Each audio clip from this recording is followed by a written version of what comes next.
Hello student, good morning. आइए आज आपको एक्सरसाइज 3.2 क्लास 10th का क्वेश्चन नंबर 4 बताते हैं। यह भी क्वेश्चन जो है हम लोगों का बहुत ही आसान है। तो इस क्वेश्चन 4 में आप लोगों को 4 क्वेश्चन दिया हुआ है। इसमें कहता है कि विच आर कंसिस्टेंट और विच आर इनकंसिस्टेंट।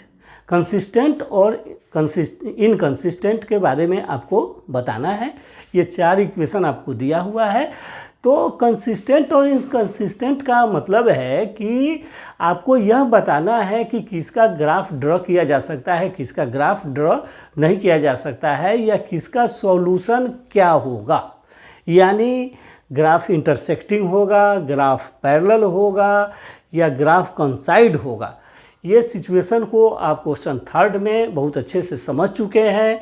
इसके बाद आप जो है पिछले वीडियो में भी जो है इंट्रोडक्शन जो दिए हैं उसको भी आप देखेंगे तो आपको समझ में आ जाएगा। तो आइए हम लोग बताते हैं कि किसको कंसिस्टेंट बोलते हैं और किसको इनकंसिस्टेंट बोलते हैं।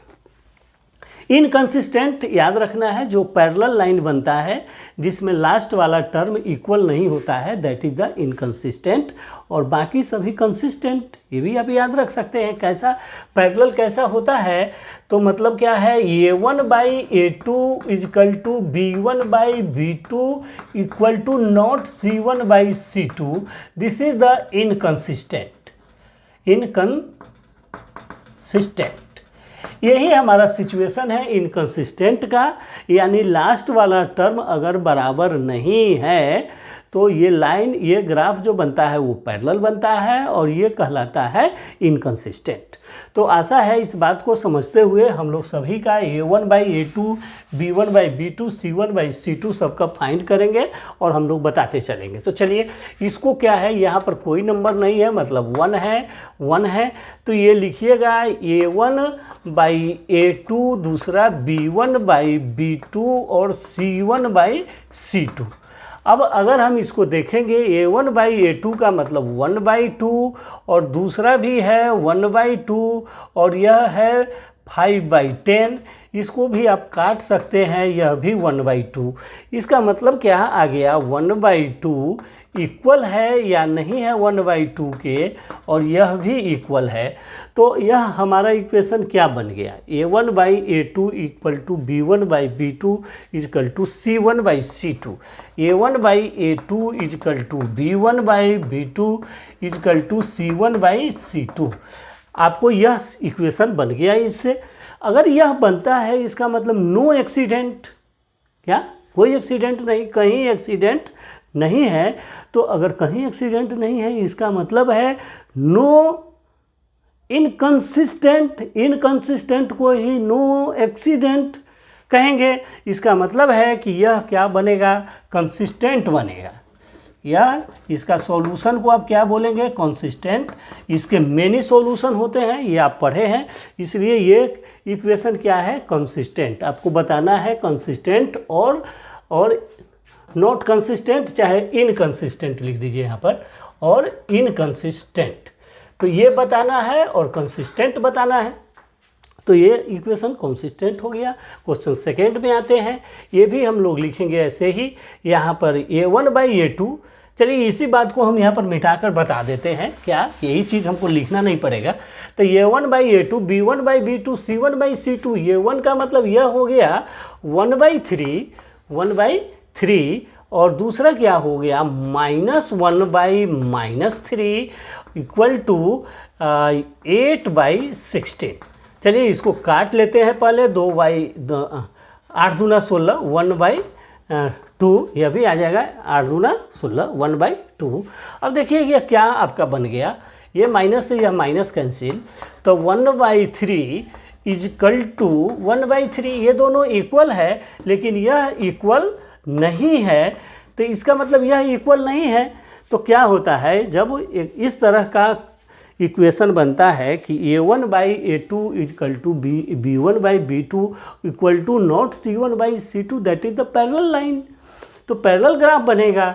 तो इसका मतलब है कि हमने बताया है पहले ही स्टार्ट करते समय कि जिसका लास्ट वाला टर्म इक्वल नहीं होता है वही इनकंसिस्टेंट कहलाता है। इसलिए दिस इक्वेशन, यह इक्वेशन जो है इनकंसिस्टेंट होगा, इनकंसिस्टेंट। आपको सबको बताते जाना है, तो इनकंसिस्टेंट हो गया। अब हम लोग थर्ड पर आ जाते हैं। थर्ड को चेक करिए कि थर्ड में क्या है। तो थर्ड में हम लोग देखते क्या है, इसको देखिए, ये भी है क्या, A1/A2 इक्वल टू B1। तो A की जगह पर आप क्या लिखिएगा, 2/4, और दूसरा क्या है, +1 है और यह -2 है, तो यहाँ 1 है, तो हम लिखेंगे 1/-2 इक्वल टू, तीसरा क्या है, -6/-4। चलिए अब आप इसको यहाँ काट सकते हैं, पहले ज़रूर काट दिया करिए। तो यह हो जाएगा 2 से 2 3 जा और 2 4 जा, तो ये 3/2, इसका मतलब है ये भी कटेगा, 1/2 होगा। ये हो गया 1/2 इक्वल टू 1/-2। ये देखिए, ये पॉजिटिव है और यह निगेटिव है, इसका मतलब है ये इक्वल नहीं है। ध्यान से देखिए, इस जगह यहाँ पर माइनस है, तो माइनस है, इसका मतलब है यह इक्वल नहीं है। और इक्वल नहीं है, फर्स्ट घर से निकलते एक्सीडेंट मीन्स इंटरसेक्ट। तो इंटरसेक्ट का मतलब क्या हो गया, कंसिस्टेंट, यूनिक सॉल्यूशन होगा इसका, कंसिस्टेंट। तो this equation is a consistent. अब लास्ट पर आ जाते हैं। लास्ट क्या है, 4 में क्या है हमारा ये क्वेश्चन, या सभी को मिटा दिए हम। चलिए लिखते हैं A1/A2, B1/B2 और C1/C2। अब आप यहाँ पर लिखेंगे क्या, 2/4, -2/4 -4 और -2/-5। ये है हमारा इक्वेशन। आप इसको काट सकते हैं, 2 1 जा 1/2, इसको भी काट सकते हैं, माइनस से माइनस भी कैंसिल आ जाएगा, 1/2, और यह माइनस से माइनस कैंसिल होगा, लेकिन ये कटेगा नहीं, तो 2/5। तो आपका जो इक्वेशन जो काटने के बाद जो आंसर आ रहा है वह 1/2, 1/2 और 2/5। तो क्या है, यह दोनों इक्वल है, और यह क्या है, यह इक्वल नहीं है। अगर यह इक्वल नहीं है, लास्ट वाला इक्वल नहीं होता है, दैट इज़ द इनकंसिस्टेंट, यानी ग्राफ जो है पैरेलल बनेगा, और इसका आंसर आता है नो सॉल्यूशन। तो इस तरह से आप लिख सकते हैं कि दिस इज़ द इनकंसिस्टेंट। तो इस तरह से ये क्वेश्चन 3-4 आपको समझ में आ गया होगा। अगर आपको ये क्वेश्चन समझ में आता है तो प्लीज़ चैनल को सब्सक्राइब कीजिए, लाइक कीजिए, शेयर कीजिए। फिर मिलते हैं नेक्स्ट वीडियो में। वीडियो को देखने के लिए बहुत बहुत धन्यवाद। फिर ओके, थैंक यू।